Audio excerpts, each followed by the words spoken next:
So, I had a friend, and I'm a little agitated. I'm not going to lie to you. This sermon is a little bit of me being a little agitated. But I had a friend that I wrestled with when I was a kid, and I found out, I got a phone call that he had overdosed from drugs. And when I went to his funeral, I saw his 33-year-old widow crying and just pouting. And this was alarming to me. But then a month and a half later, I got a call that a girl I used to run cross country with, a beautiful girl with 3 kids. She was so messed up on drugs, she threw herself out on the highway. And when I seen her 3 kids after she had passed, I was no longer alarmed. My stomach couldn't handle it anymore. I was disturbed. I said, enough is enough of this. Something has to stop. You don't have to raise your hand, but how many of you know or have a loved one that is an addict?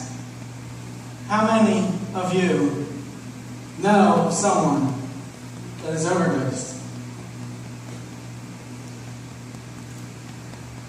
It's sad.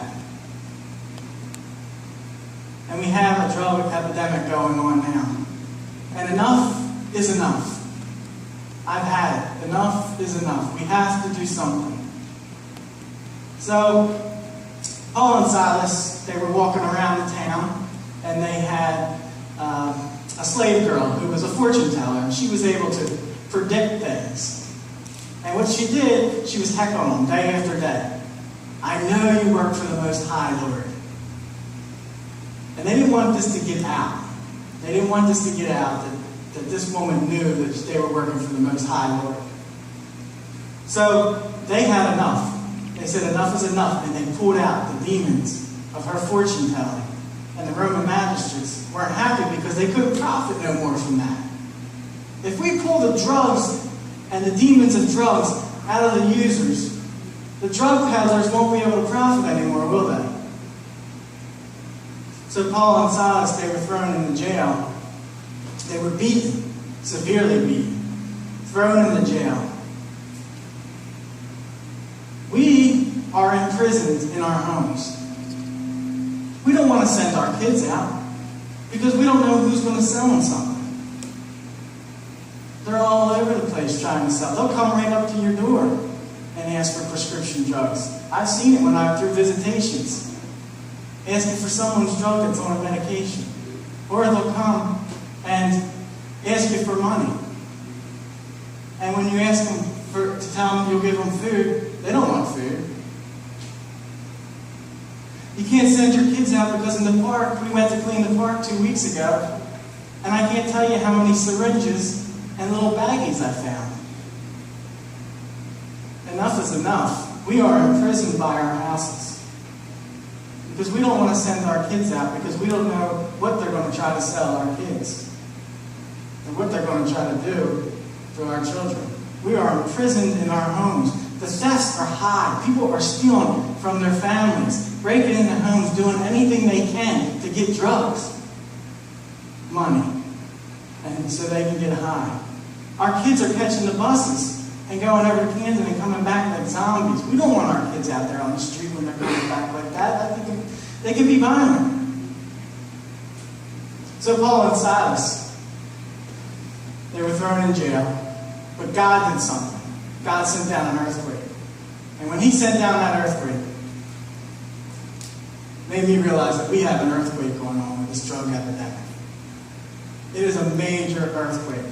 It is so bad that the food pantries, you can't give out baby formulas because the drug users and the drug peddlers will cut it. The baby formulas and the baby food, they'll cut it to use drugs. If someone overdoses, that addict wants to know where that overdose person was. Who's selling the overdose because they want to go to that person to get the most high. The cops, thank the cops. In Westville alone, they saved 6 people from Narcan. And it counteract the overdose. 6 people they saved. Thank God for that. That they saved 6 people this year. That's 5th in the county. And we're only 1.3 mile radius. We're very small. 3 overdoses happened in one weekend. It is alarming of what's going on. It is an earthquake out there. 41 people were arrested in the drug ring in Camden. Guess where they were from? The suburbs. So our kids are going over to Camden, and the purity level of the drugs are so high that our kids are dying, and our loved ones are dying. So that earthquake is sent down, but Paul and Silas were free. They were free. But they decided to stay there, and all the people stayed there with Paul and Silas. And a man, the guard wanted to take himself. He wanted to take his life. And the reason he wanted to take his life is because if he was self-inflicted himself, it would be better than being executed. Because under his watch, if they found out that the prisoners escaped under his watch, then he would be executed. So he'd rather take his own life than be executed by the Roman soldiers. But Paul and Silas saved his life. They said, "Stop, right there. Do not do that. We are all here." And the man didn't take himself with the sword. So they saved his life. But not only did they save his life, but they also saved his spirit. As he asked them, "Where can I find the Spirit? How can I be saved?" And they went and not only took him to be baptized, but also the guard had his whole family baptized. So they were saved by life and saved by spirit. We have to save lives. We have to save spirits. We have to work with the police officers and help them and assist them any way we can, because our kids and our loved ones are dropping. We have to educate our children to tell them what not to do, how bad these drugs are for you. We have to let them know. And we have to give resources to the families that are going through this. Because when you have a drug user in your family, it brings down the whole family. We have to educate and educate and educate and work together with the local police to stop this problem. But we also have to save them spiritually. You know, there is no hope in getting high. There is no hope in getting high. There is no hope in God. There is no hope in drugs. There is no hope in drugs. But there is only hope in our Lord and Savior, Jesus Christ. Drugs and getting high are only temporary. But salvation with Jesus Christ is everlasting. So we have to save them not only through life, but through spirit as well. So afterwards, they made him accountable. The magistrates, they decided to beat him and threw him in there. They decided to come out and send other officers out to them. They didn't go down them themselves to apologize to Paul and Silas. But Paul and Silas made them accountable. They came back and they said to them, "No, you beat us. We're Roman citizens. We deserve a trial. Send them out themselves to apologize to us." And when the magistrates found out that they were Roman citizens, they were deeply sorry for what they did. But they made them accountable. Paul and Silas made them accountable. We have to make our kids accountable for the criminal actions that they're causing. You know, if they break the law, or if they're doing illegal things, we have to make sure that they're accountable for their actions. We can no longer enable our kids and have them live under our roof and keep destroying our families and be dangerous to other people in our family. If they won't go to rehab, as harsh as this sounds, you have to let them go. As harsh as that sounds. But I tell you this, it's better to have them incarcerated or living on the streets than to have them dead.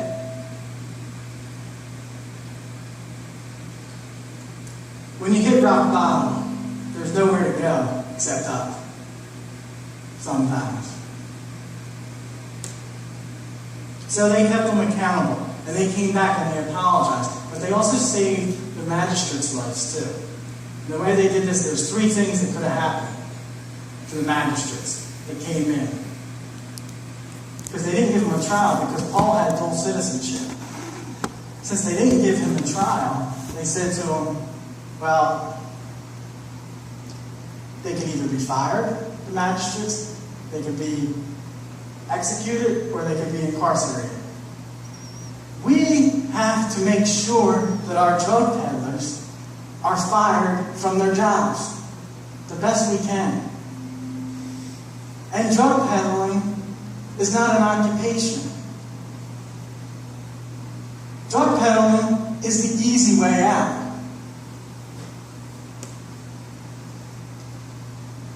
Also, incarceration. We have to make sure that we can get the peddlers off the streets so our kids aren't influenced by the peddlers. If we get them off the streets, then our kids won't have the temptation. Won't be able to get things. But also, if there are addicts that are causing criminal crimes and breaking into houses, they have to be incarcerated too. But we have to save lives. I am here today to tell you that we need to save lives. Because our kids are literally, and our loved ones are literally and figuratively dropping like flies. This is a major earthquake and epidemic going on here.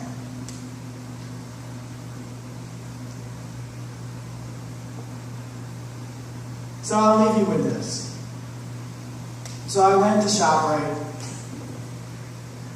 I was trying to help somebody. They locked the keys in the car, and the police were nice to come out.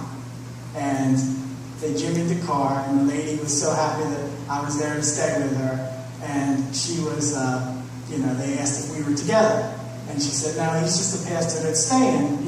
Chuck was nice enough to stay. Well, she's holding the flashlight for the officer, and the officer's working hard to get the car open, right? So when he gets the car open, he says, okay, to the woman, sit down now. And I'm like, what's going on here? So she sits down, and he says, where'd you get that at? She said, Camden. I said, oh, Lord. Next thing, there's a little baggie of heroin he puts on top of the car. Then he pulls out a syringe, puts it on top of the car. And he looks over at me, and he says, sir, you can leave now. And I left. And I went home that night, and I was feeling so bad. And I went home and I talked to somebody and I said, I feel so bad about this. And someone said back to me, you went to ShopRite, tried to help somebody, and you got somebody arrested. And I said, I didn't know what to say. I was just feeling bad. But then I remarked back, I said, I may have went to ShopRite and may have got her arrested, but I also may have saved her life.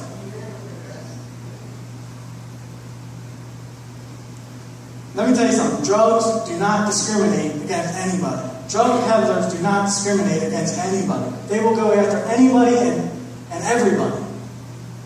We cannot discriminate against anybody anymore. We have to work together with our local police officers. We have to work together with the state troopers. We have to work together with different denominations, different interfaith groups, different government organizations. We have to become unified to stop this problem of our loved ones dropping like flies and save lives.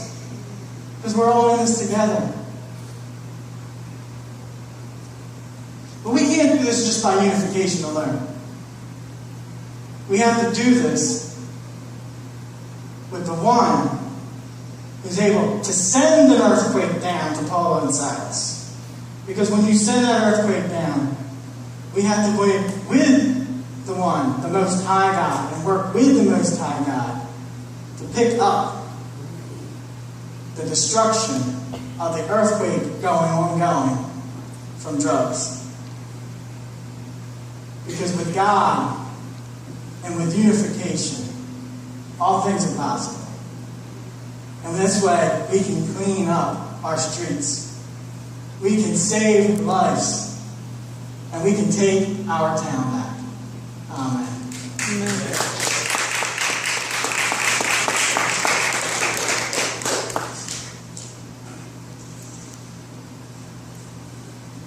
At this time, I'm so happy to be working with the West, and I'm so happy to just be in the community and how nice and well you've all received me. But to have my good brother, Lieutenant Packer, come up and talk to you about some of the problems that are going on. I wanted to educate you, and there's nobody better than Lieutenant Packer to come up here. And he's been so kind and has told me some things, and we have to work together with our wonderful police officer. So, Lieutenant Packer, could you come up here and just talk for a few minutes? And if one or two of you have questions at the end, just he'll be free to take them.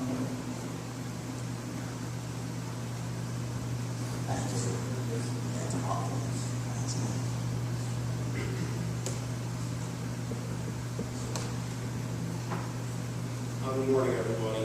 Good morning. Thank you for having me. I do appreciate it. I'm just going to give you a little bit of introduction to myself. My name is Wayne Packer. Born and raised in Westville. I come from a family of 6. I have 2 kids of my own. I was actually born on River Drive by 5th Street in the backseat of my parents' station. And if you run into my father, he'll be more than happy to tell you that story to embarrass me. Yeah, I lived in Westville for 25 years. I went to Parkview School. I went to Gateway High School. From Gateway, I went to Camden County College. And then I went to Rome and finished up my bachelor's program in law and justice. I've been a police officer in Westville since 2006. So I have definitely seen the transition happening in Camden. Some of it's been pretty good. Some has been not so good. But I can tell you that the drug epidemic is not just limited to Westville. It's all over. I have many connections in other towns, from neighboring towns to Woodbury, West Effort, to Voorhees, and Hatfield. And it's in the wealthy communities as well. If anything, I think it may actually be a little worse there. What you're seeing is with a small town like Westville, it's more noticeable. Because it's such a small town, everybody knows everybody. A lot of people remember what Westville used to be. But I can tell you that we are aware of it. We know what's going on. But at times, it's very challenging with a small police department to tackle some of the drug issues because, number one, we're kind of limited on our resources. And right now, our police department is kind of going through a hard time with manpower in Lost National Park. So my staff is cut, so some things do not get followed up on as quickly as what some people would like. So I know that's frustrating to people at times. I just ask that you be patient. I'm hoping in 2016 it'll be a better year. But as far as going back to the drug problem, again, what we're seeing now is a huge epidemic with heroin and prescription drugs. It is as high as I've ever seen it in, again, not just in Westville, all over the place. I was talking to a detective in Voorhees. Again, a very affluent, wealthy community, and he has seen such a rise there in the use of heroin and prescription drugs. People, like Pastor Steve said, people stealing from families, stealing from friends, stealing family heirlooms, all to sell drugs to get high. And it's sad. And I think that what everybody needs to be aware of is that you need to be proactive as a parent, as a friend, and when you start to see the changes, the best thing to do is to intervene as early as possible. Once they get into that, it's a dark hole, like you said, you can only go up, but obviously you don't want people to go to rock bottom. You can cut it off at the very beginning. A very good high success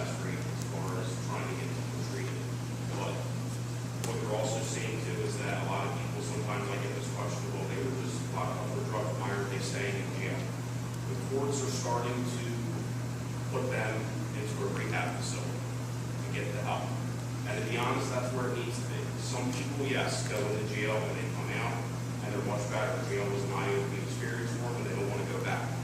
But I can tell you the majority of the people that I've come across, the way they get the help is by going to a rehab. So you're seeing more of a conscious effort to put people into a rehab facility. And, I think that that's where they belong.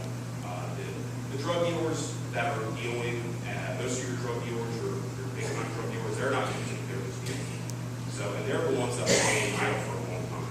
But the people that are users that are struggling with addiction, not that they aren't a problem in the community, but they need to be somewhere else besides jail in order to get the help that they need. So that's what you're starting to see another trend as well. And again, I know some people get frustrated with that, but again, it's the way it's going, and it's probably for that. As a parent, you also need to be conscious of social media. One thing that we've come across, especially with social media now and the internet and cell phones, a lot of parents have come to us and found out that their children are doing drugs based off of, checking their cell phone, checking social media, because that's now a way to communicate with some people who get drugs. So there's security measures that you can put in place to be proactive and to make sure that your kids aren't doing that type of stuff, and they are, need to be aware of. Again, I can't tell you how many parents have actually they found out that their child was using drugs or social media. Kids don't think that their parents are going to find out, but you can. You can set settings that you can monitor them, and that's a good way to be proactive as far as knowing what's going on with children. Because that's where it starts. I can tell you that while they're in school, you have to get them at a very young age and continue on with them as a teenager. Because that's the most critical period where they're going to be influenced by outside people. And like the pastor had said, Camden is literally a hop, skip, and a jumping away. And it's unfortunate because that is what is kind of hurting the suburbs right now. And again, believe it or not, it's not so much the people in Camden that are using. If you see some of the reports that come out with the drug rates, almost everybody from outside of town that is being arrested is people coming in and leaving. And the purity rate for heroin is so high in New Jersey, I believe it's still the highest. And that is where you see a lot of the overdoses and you see the addiction. It's such a hard drug to battle. I know people that have been in battle with it for 3-4 years now. And it is by far the most criminal. And now, again, the prescription drugs are just bad. And I think what's really sad is sometimes you'll see people with prescription drug abuse who maybe had an accident or had a serious injury. And they never were a drug addict. They were a good working person compared to their families, and they just sustained a very serious injury and they got put on it, and now they need it to survive. And that's because, again, it's just distributed so easily by doctors and hospitals, and it's another one that's really gripping people. And it's sad because it's sad in general when it happens to anybody, but especially when it's somebody who, didn't choose to go down there. Or some people do choose to start doing drugs. Not everybody, but some do. These people aren't choosing. They had to take it because they were in so much pain. And that's just really a shame. So,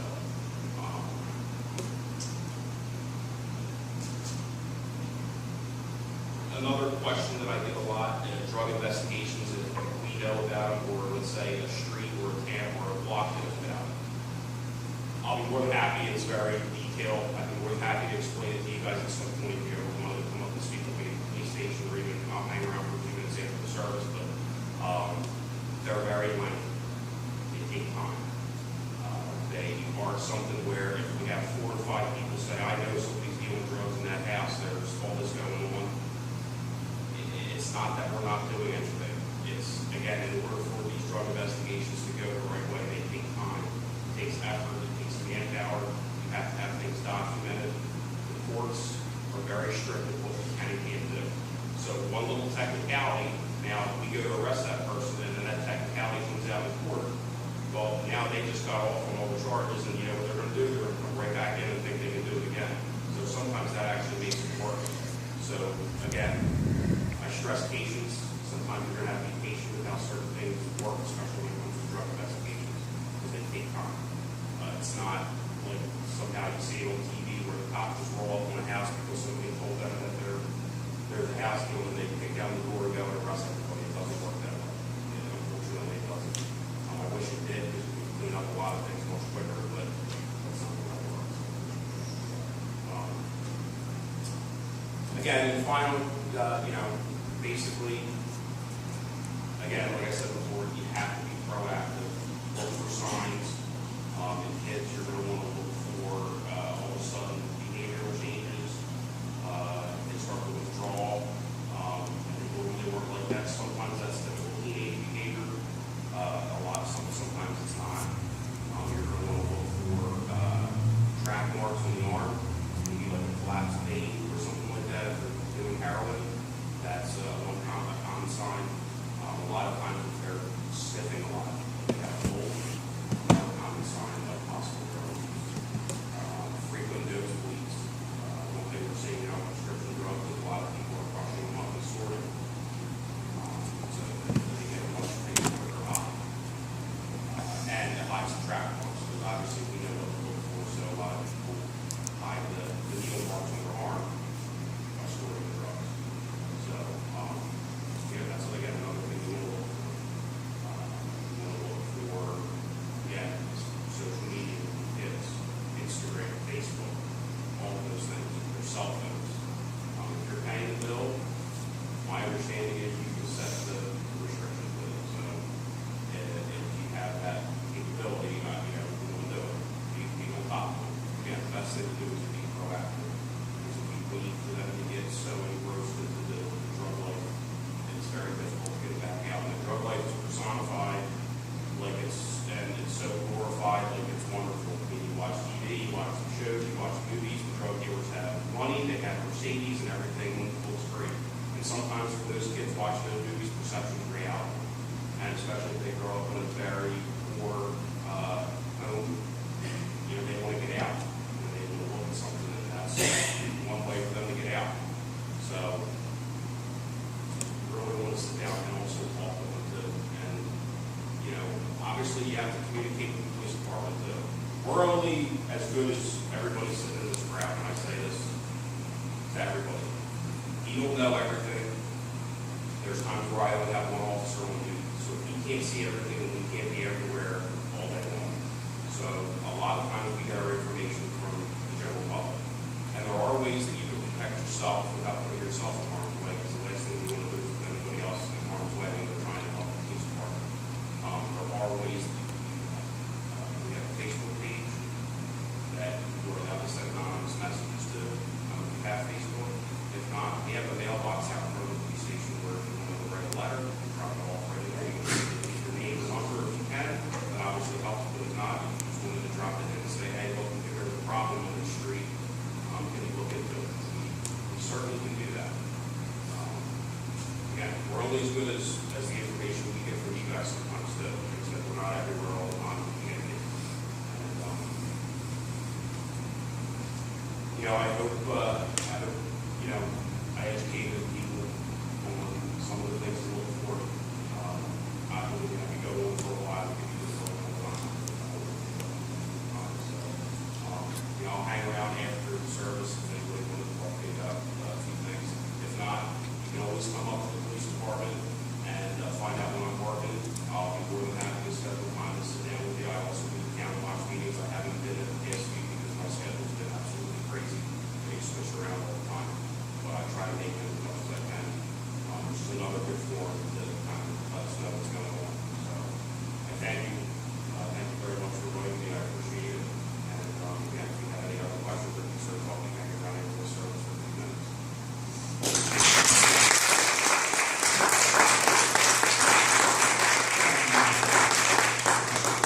Just wanted to let you know Town Watch is on Thursday, the third Thursdays of the month.